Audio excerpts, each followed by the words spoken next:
Tukad natin. Walay battery.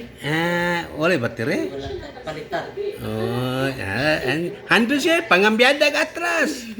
Sina? Atras. Kambyada. Sige, oh. Sina?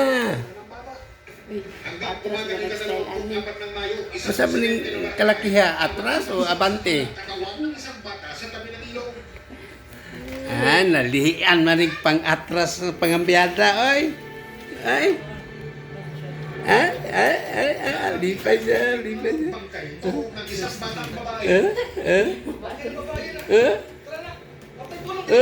Agad itinawag sa barangay ang nakitang katawan ng bata. Report po dito sa barangay, mga around 1 PM na po. Tapos, Sabi kalakiha, imbis mo abante nag-atras man hinoon. Ito sa Santiago City Police.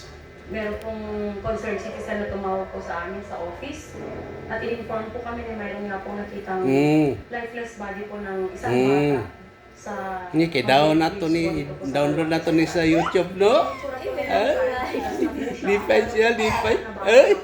Kalaka-laka, naka? Yung pantaas ng... Lipay siya. Sa paunang investigasyon ng Santiago City Police, nagtanong ang bata ng nasaksak sa dibdib na naging dahilan ng kanyang pagkamatay.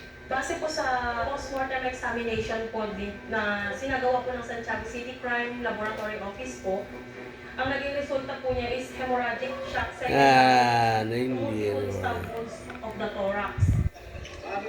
Ang bata, oh. Sir, maglalabausan lang din ang anak ko eh. Tapos, nakita ng anak ko yung bangkay. Kaya lumapit po kami. At yung nakita ko, bangkay nga po yung nakita namin talaga. Ano niya bigla? Hindi namin malalas.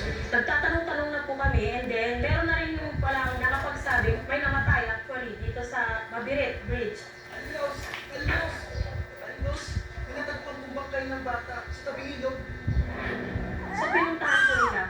Ah! Bahay po nila yung nag-confirm. Siya po yung pumunta sa kanya. Doon po sa... Lipay siya. Lipay siya. Wala iba kundi ang nawawala si Clarice. Si Lipay Clarice po siya, is lipay 10 siya. years old and nakatira rin po siya sa Polisyete, Tramo Malbar, Santiago City. Tama na.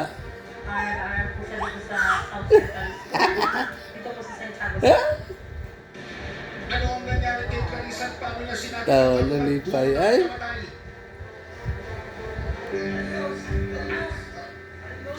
Terus lang. Terus mo ka mo bante. Naunsa man na yung kalakihay noon. Hindi ba mo abante? Bangkay na natagpuan sa kabilang ilog sa Santiago, Isabela, ang 10 taong gulang na Nakalayo man, nakalayo. 4 ng Mayo taong kasalukuyan. Oy. Hindi pa hilak. Tapos pagsagpuan ng langit at upang inanyang si Rose nang makarating sa kanya ang masamang balita.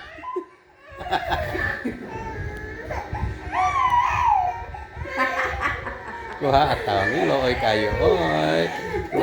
Oy. Pasti na looy. Oy. Laro niya na yung bata po yun. Nawawala ng Baguan. Batay sa isinagawang Yes. examination ng Nabaguan. Crime Laboratory Office, Pasti dan ang bata. Oy. Nabaguan. mga sugat sa maselang bahagi Ha? ng Clarice. Biyaan na imong tarak-tarak. positive for penetrating injury. Okay, bye-bye.